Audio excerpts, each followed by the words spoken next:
Hello, happy Imbolc and Groundhog Day. We've done it. We've made it through the 12 darkest days of the year in the Northern Hemisphere.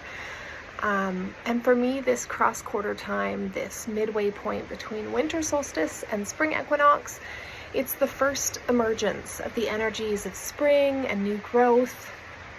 It's tentative, like those first snowdrops blooming or the very early plum blossoms.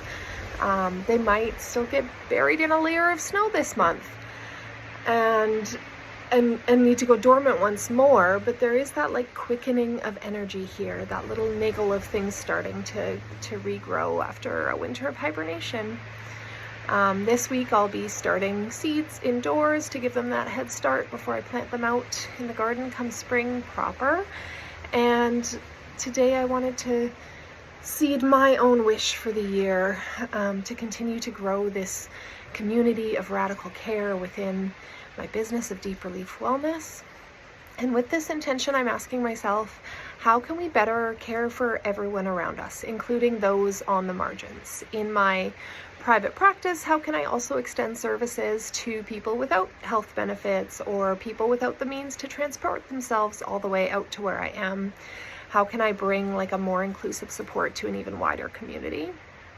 Our ongoing free community care sessions, Sunday morning virtual online gathering. The next one is next weekend, next Sunday, February 8th at 9 a.m. Pacific time. Anyone is welcome for this 1-hour online session.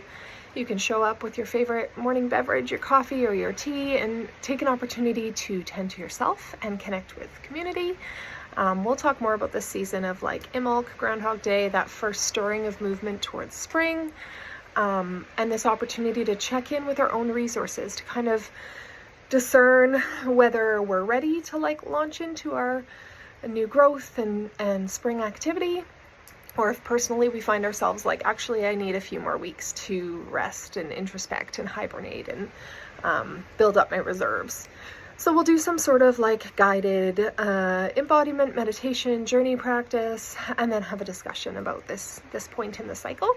If you want to register, there's the book online button on the website, or you can email or DM me and I can get you on the list. I'll send out an email invite with the link probably the day before on Saturday. I have also quietly been offering healing scholarships in my practice for a few years now, because not everyone who needs extra support has extended benefits or surplus income that isn't tied up in like day-to-day survival needs. So I'm currently working with one person on like a pay whatever you can afford, no questions asked kind of way. And right now I'd like to open it up to one more human.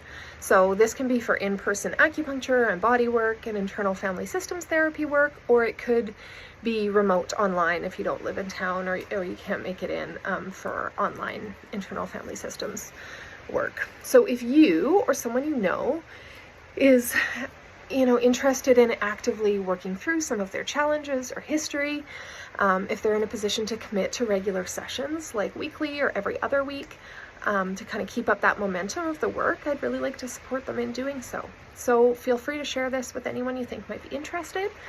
Anyone who wants to apply can just email me back with a bit about why now feels like a good time for them to commit to some deeper healing work, how often they'd like to have sessions, and for how long they expect to be able to focus on it. These can also be needle-free sessions if people are nervous about needles or acupuncture. We can just do the hands-on touch in the IFS or just the IFS in the chair or online. My deep dive this past year into the internal family systems work has been like so awe-inspiring, to see people like connect with and reparent and support and heal their little past selves, their little inner children. Is like amazing to behold. I feel so honored to hold space for this work, and I know how much this work has like really transformed my own internal system and reactivity and like groundedness and balance out in the world. So I really like come to it from a passion of lived experience of seeing like how fundamentally and radically it can change things and has changed things for me. So I am just wishing you so much warmth in this new year and this season of maybe getting ready for fresh starts. May you always feel held in a community of radical care. Take care.